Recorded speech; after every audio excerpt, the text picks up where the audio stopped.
Ito ang kwento ng dalagang si Eudora na may puting buhok at malaasul na mata. Sila ay sumasama sa sibilisasyon ng tao sa loob ng maraming taon, at ang kanilang hitsura at mga gawi ay nagiging mas malapit sa mga tao. Marami pa rin sa Monian ang nagtataglay ng puot at pag-iingat sa mga light elves. Sa isang village na may mga tensyon kung saan lumaki si Eudora.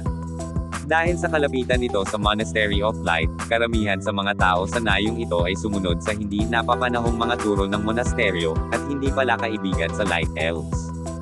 Ang mga pagkiling ng nakatatandang henerasyon ay nakaapekto rin sa mga bata ng nayon, at si Eudora ay binubuli at nilapastangan ng kanyang mga kasamahan dahil sa kanyang hindi pangkaraniwang mga mata at matalas na tainga hanggat natatandaan niya, na humantong sa kanyang pagbuo sa isang sensitibo at umatras na batang duwende. Wala siyang kaibigan, at ang tanging kasama niya ay isang hamak na bulaklak ng silver song. Ang malungkot na maliit na si Eudora ay uupo sa tabi ng bulaklak na ito ng maraming oras, ibinabahagi rito ang lahat ng kanyang mga paghihirap at kagalakan. Gayunpaman, ang kanyang nag-iisang kaibigan ay tuluyang nawasak ng mga malulupit na bata ng nayon. Isang grupo ng mga lalaki, na madalas na nanunukso kay Eudora, ay nakakita kay Eudora na nakikipag-usap sa kanyang kaibigang bulaklak. Isang araw ay binunot ito sa isang maulap na hapon, pagkatapos ay ipinagmalaki ito sa sinumang makikinig. Nang makita ni Eudora ang kanilang ginawa, hindi na niya napigilan ang kanyang emosyon. Ang lahat ng mga taon ng galit at pang-aabuso ay bumulwak mula sa kanyang katawan sa anyo ng purong galit, condensed sa kapangyarihan ng kidlat, at siya halos patagin ang nakapalibot ng mga bahay. Ito ang pagmulat ng nakatagong kapangyarihan ng mahika ni Eudora, ngunit dahil sa pangyayaring ito, kinailangan ng kanyang pamilya na umalis sa nayon at maghanap ng bagong tahanan. Dinala ni Eudora ang pasanin ng masakit na alaala na ito habang siya ay lumaki, at ang emosyonal na kawalan ng timbang na ito ay naging isang malaking balakid sa kanyang pakikibaka upang kontrolin ang kanyang mahiwagang kapangyarihan. Sa tuwing may nagtangkang manginsulto sa kanya batay sa kanyang hitsura, ang mahiwagang kapangyarihan sa katawan ni Eudora ay nawala ng kontrol, na nag-iiwan sa kanyang pamilya na walang pagpipilian kundi lumipat upang maghanap ng ibang tahanan. Ang lagalag nilang pamumuhay sa wakas ay natapos nang dumating sila sa Northern Monian.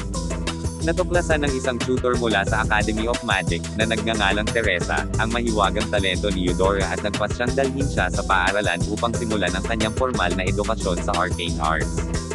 Bagamat ayaw niyang mawalay sa kanyang pamilya, malugod na tinanggap ni Eudora ang imbitasyon ni Teresa at nag-enroll sa Academy of Magic, at naging apprentice ng Alturia School. Sa ilalim ng patnubay ni Teresa, inaral ni Eudora ang lahat ng uri ng mahiwagang kaalaman, at dinagdagal ay pinagkadalubhasaan ang pinakamakapangyarihang mahika na dapat ituro sa kanya ni Teresa. Sa paglipas ng panahon, unti-unti siyang lumaki mula sa isang batang apprentice hanggang sa isa sa mga pinakatanyag na tagapagturo ng mahika ng Alturia School. Pinahaba niya ang kanyang buhok sa pagtatangkang itago ang kanyang elven na tenga. Kahit na iginagalang siya ng lahat ng nakakakilala sa kanya, nakatago pa rin sa kanyang puso ang mga beklat ng kanyang kabataan. Nang malapit nang magretiro ang tagapagturo ni Eudora na si Teresa, pinuno ng Alturia School, inihayag niya sa publiko na si Eudora na ang papalit. Ngunit sa hindi inaasahan, ang desisyong ito ay nagdulot ng malaking kontrobersya. Kailanman sa kasaysayan ng Academy of Magic ay nagkaroon ng duwende na nagsilbi bilang pinuno ng isang magic school at pumasok sa academic committee. Marami pa nga ang naniniwala na ito ay isang pagtataksil sa dakilang propeta.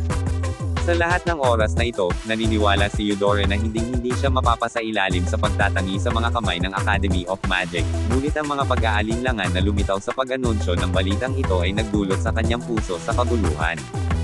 Muling bumungad sa kanya ang anino ng kanyang pagkabata. Ang malalaking bola ng kidlat, dala ang kanyang mabibigat na alaala, ay bumagsak sa sahig, na biglang nagtapos sa seremonya ng pagbibigay at lahat ng kumpiyansa na sinubukang buuin ni Eudora sa mga nakaraang taon. Nagpasya siyang talikuran ang kanyang itinalagang tungkulin bilang pinuno ng Alturia School at handa siyang umalis sa academy.